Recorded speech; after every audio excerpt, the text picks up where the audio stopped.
everyone. This is Manali Raj. Welcome to the CSE Relay News Bulletin presented by Chanakya IAS Academy, Patna. In this segment, we demonstrate about the daily important highlights from the perspective of our civil services examination. Let us have a brief overview of today's headlines. 9,423 Supreme Court verdicts translated into regional languages. India-China agreed to resolve remaining issues. Former US President Trump indicted for colluding to overturn 2020 poll results. Government raises windfall tax on crude, ATF, diesel export. June exports tally raised by $1.4 billion.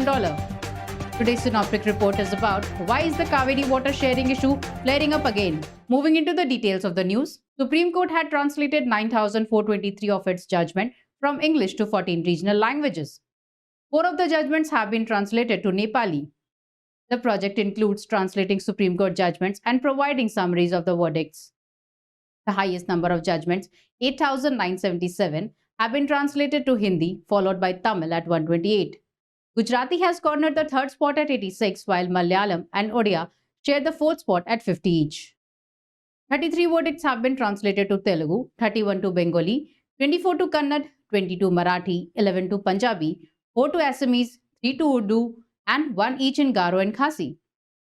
The Supreme Court's translation project began in 2019 so that its judgment could be read and understood by the public in their native regional languages. The project started during the tenure of Chief Justice Ranjan Gogoi in mid-2019. Chief Justice Chandrachud has taken it to the new levels by expanding the language base and increasing the speed of translations. The project includes translating judgments and providing summaries of the court's verdict. India and China agreed to resolve the remaining issues along the LAC in eastern Ladakh in an expeditious manner. The two sides had a positive, constructive, and in-depth discussion on the resolution of the remaining issues along the LAC in the western sector. The 19th round of India-China Corps Commander level meeting was held at Chushul-Moldo border meeting point on the Indian side on August 13 and 14.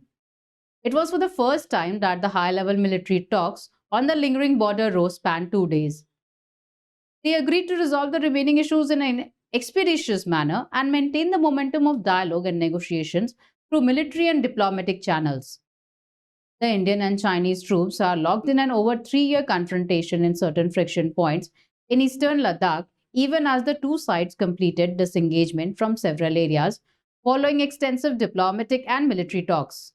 Former US President Donald Trump was indicted on charges of racketeering and a string of election crimes after a sprawling 2-year probe into his efforts to overturn his 2020 defeat to Joe Biden in the US state of Georgia. The case, relying on laws typically used to bring down mobsters, is the fourth targeting the 77-year-old Republican this year and could lead to a watershed moment, the first televised trial of a former president in US history. Prosecutors in Atlanta charged Mr. Trump with 13 felony counts. 18 co-defendants were indicted in the probe, including Mr. Trump's former personal lawyer Rudy Giuliani, who pressured local legislators over the result after the election, and Mr. Trump's White House Chief of Staff, Mark Meadows. With Mr. Trump already due to go on trial in New York, South Florida, and Washington, the latest charges herald the unprecedented scenario of the 2024 presidential election being litigated as much from the courtroom as the ballot box. The center has raised the windfall profit tax on domestic crude oil and on export of diesel, while bringing back the levy on overseas shipment of the aviation turbine fuel. The tax levied as special additional excise duty on domestic crude has been raised to 7,100 a ton from 4,250 according to a notification. Also, the SAED on export of diesel has been raised to 5.50 a litre from Rs 1. A duty of Rs 2 a litre will be imposed on export of ATF from August 15. India's goods export may have slipped for the 6th month in a row in July, but the final tally of outbound shipments in June has turned out to be higher than the 8-month low of $32.97 billion reported earlier.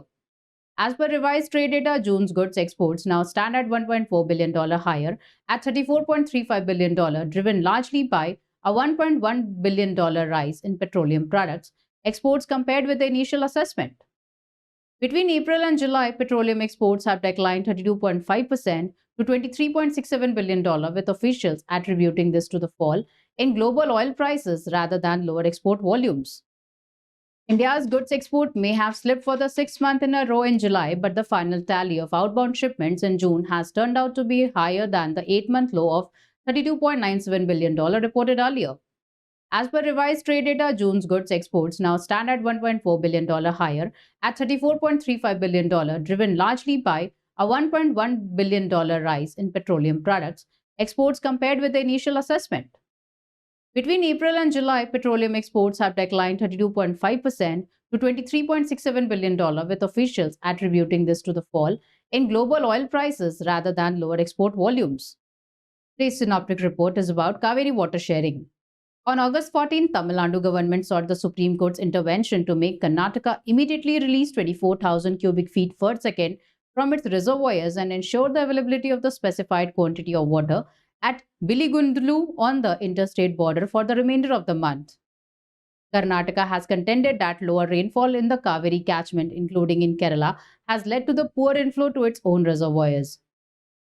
Tamil Nadu, especially its farmers in the Kaveri Delta, is eagerly awaiting to see whether Karnataka will go, at least by the decision of the authority.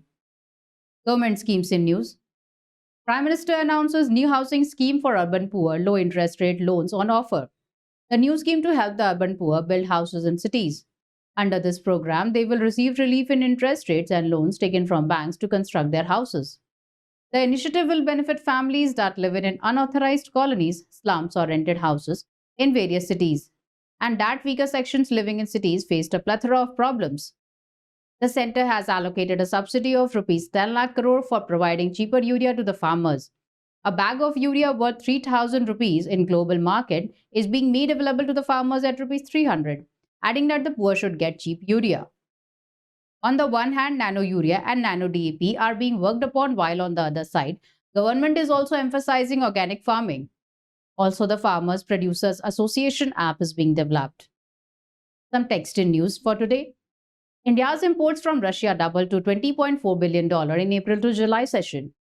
India's imports from Russia doubled to $20.45 billion period of this fiscal due to increasing inbound shipments of crude oil and fertilizer from that country, according to the Commerce Ministry data. With this, Russia has become India's second largest import source during the first 4 months of this fiscal. The imports were $10.42 billion during April to July 2022. From a market share of less than 1% in India's import basket, before the start of the Russia-Ukraine conflict, Russia's share of India's oil imports rose to over 40%. India, the world's third largest crude importer after China and US, has been buying Russian oil that was available at a discount after some in the West shunned it as a means of punishing Moscow for the invasion of Ukraine. On the exports front, India's exports to 7 of its top 10 destinations have recorded negative growth during that period. That was all for today. Aspirants can avail the PDF of today's news from the description link of the video. Stay tuned to our channel for standardizing your preparation. Thank you.